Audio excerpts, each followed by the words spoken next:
Honourable Chief Justice of Pakistan, Honourable Judges of the Supreme Court, Honourable Chief Justice of the Lahore High Court, elected representatives of the bars, excellencies, members of the bar, members of the civil society, members of the media. It is a great pleasure and an honor to be at this prestigious annual event. It has become prestigious because it attracts not only members of the judiciary, but the member of the bar, the political leadership, and the civil society. This dialogue is very important. I had prepared because when I read the topic, it appeared to be a very academic topic. But after hearing Mr. Ali Ahmed Kurd, first of all, I'm grateful to him. It is very important. It is very important for us to know what the bar and what the people think about us. Ladies and gentlemen, let me assure Mr. Ali Ahmed Kurd that no judge who's independent can ever make an excuse that he can be pressurized or influenced. Any such excuse, I'm afraid, is a violation of the oath. And the oath that we take, we swear in the name of Allah.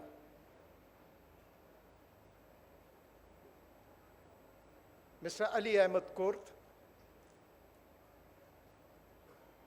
what he said, and unfortunately, it reminded me of an incident, and that would probably highlight the dilemma, not just of the judiciary, but of the other institutions as well. It was 26th of January, 2000. And I was a lawyer, and I wasn't enrolled as a lawyer of the Supreme Court. I took up the newspaper in the morning, and it said that the judges will be administered oath under PCU. I was quite shocked. And my driver had not come. I took the car and went to the Supreme Court. There was an eerie silence there. I kept asking people where were the judges. And they took me to a foyer. And in the middle of the foyer was a gentleman by the name of Buddha Khan, who was the additional registrar. And I had a handwritten petition. From a corridor, I heard loud laughters. And then judges came towards me, and I was in the middle of the foyer. And they asked me, "Why are you there?" I said, "Your Lordships, I have a grievance. You have already taken an oath, and you cannot take another oath. It will be violation of the earlier oath. They were so excited they didn't listen to me and they ran towards the cars. Mr. Bhutta Khan came back and he asked me, "What have you done?" I said, "They were some other judges who weren't here." So they said, "They are in such and such chambers." Nobody stopped me. I went to that chamber. Now I take a pause. How many in this audience can tell me the names of those 5 honorable judges who had refused to take oath on the 26th of January 2000? Anyone who can raise the hand and say who those judges were? None in the audience. This is what is shocking. I went to the chamber of Justice Nasir Aslam Zahid, who is alive. And I sent in the petition. The person came back and he said, "They've asked me to inform you to give it in the office of the registrar." I requested for a hearing. And I was given an audience. And 5 most honorable judges, 2 of whom would have been the Chief Justices of Pakistan, Justice Wajiuddin Ahmed and late Justice Kamal Mansoor Alam. Justice Khalilur Rahman was also there, and Justice late Mamoon Qazi. They asked me, "Young man, what do you want?" I said, "Your Lordships, I have a grievance. Before the petition is heard, I want a restraining order." It was my right to have taken that petition. But 7 years after that, I'll again give it a pause. I'm sorry, Mr. Ali Ahmed Kort, you started this, so I thought I'll change my speech. When I came down, there was again an eerie silence.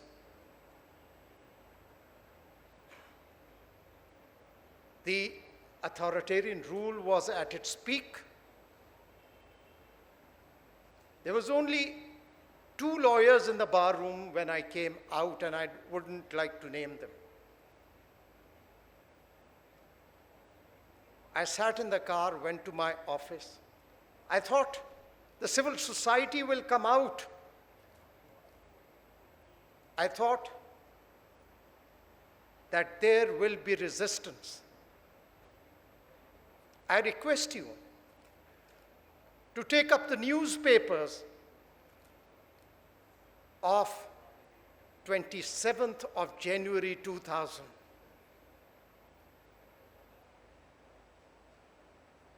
There was usual business. Now I go back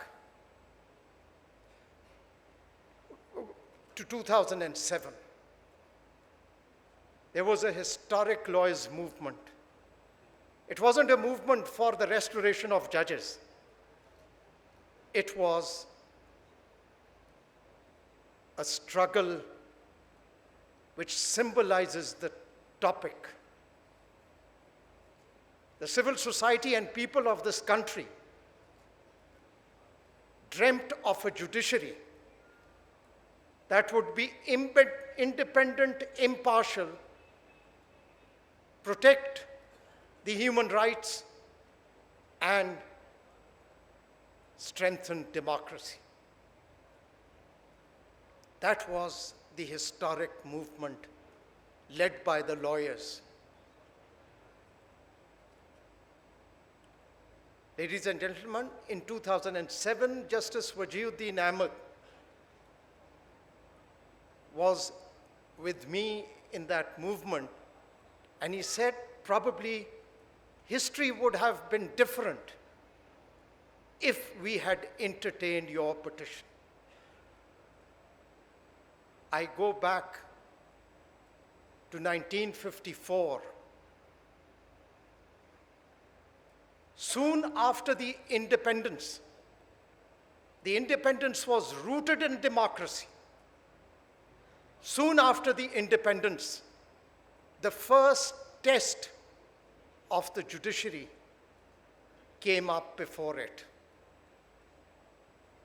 It was the Tamizuddin Khan case. And it came before the Sindh Chief Court. How many in the audience knows the names of those honourable judges who had rendered that first landmark judgment? How many? Can anyone raise the hands?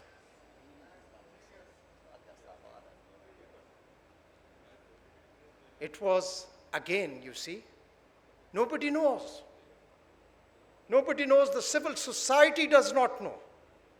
That was the first test, and the judiciary should be proud of that. The bench was led by the Chief Justice,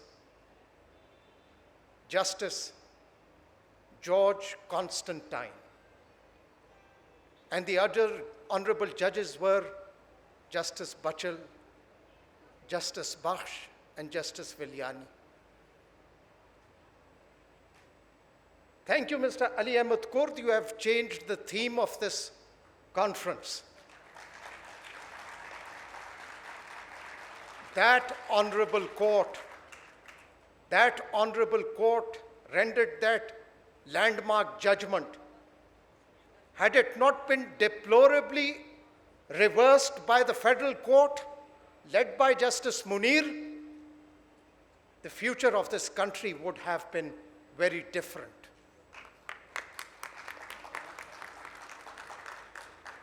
That is from where democracy was derailed. Democracy was destroyed. And I, as the Chief Justice, cannot blame anyone.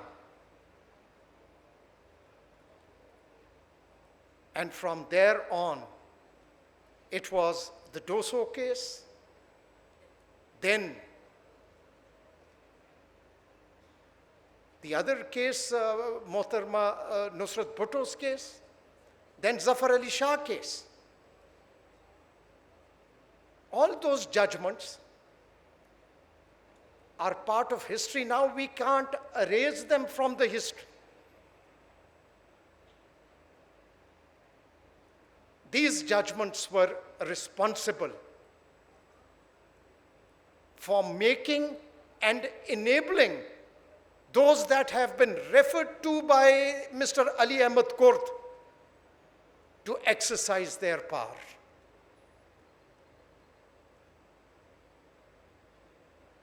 What can be more regrettable for an institution that an elected Prime Minister, an honorable judge of that bench, conceded that he was hanged because there was pressure.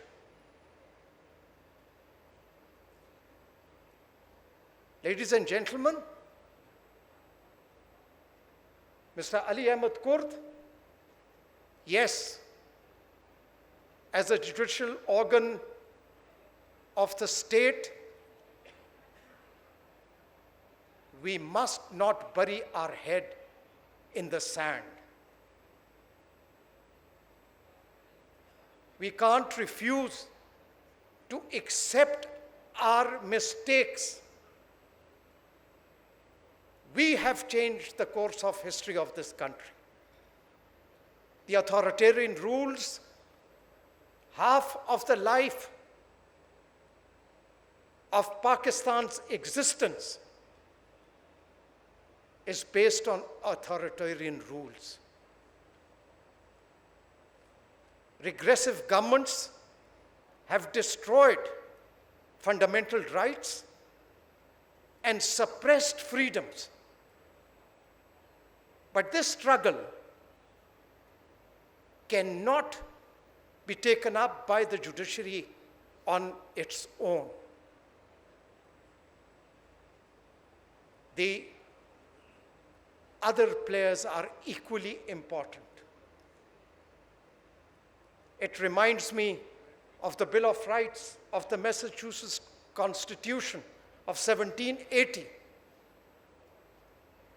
And in that, John Adams had identified the two most important rights: the right to have access to an independent court and free press.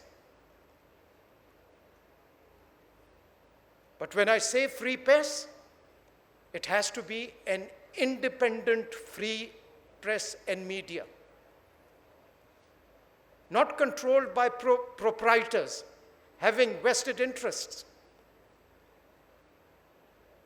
This is the advantage of speaking the truth, Ali Ahmed Kurd, that you have at least started the dialogue. Yes, we all are responsible.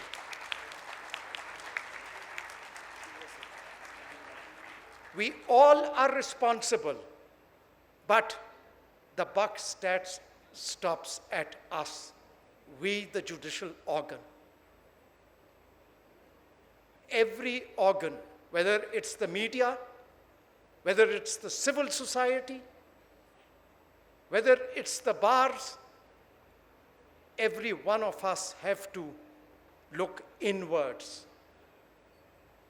If there is no free media, free speech, there wouldn't be any independence of judiciary. They are interdependent. But the media has to be responsible. But I'm not a pessimist. I'm an optimist. I can assure this gathering on behalf of the Islamabad High Court that we have the resolve not to repeat our mistakes, not to bury our heads in the sand. It is our duty and our responsibility that we earn the respect and confidence of the people who are the real stakeholders of this institution. I hope the others would follow suit. There were many other things that I could say, but again, thank you, Mr. Ali Ahmed Kurd, for letting me speak the truth. Thank you very much.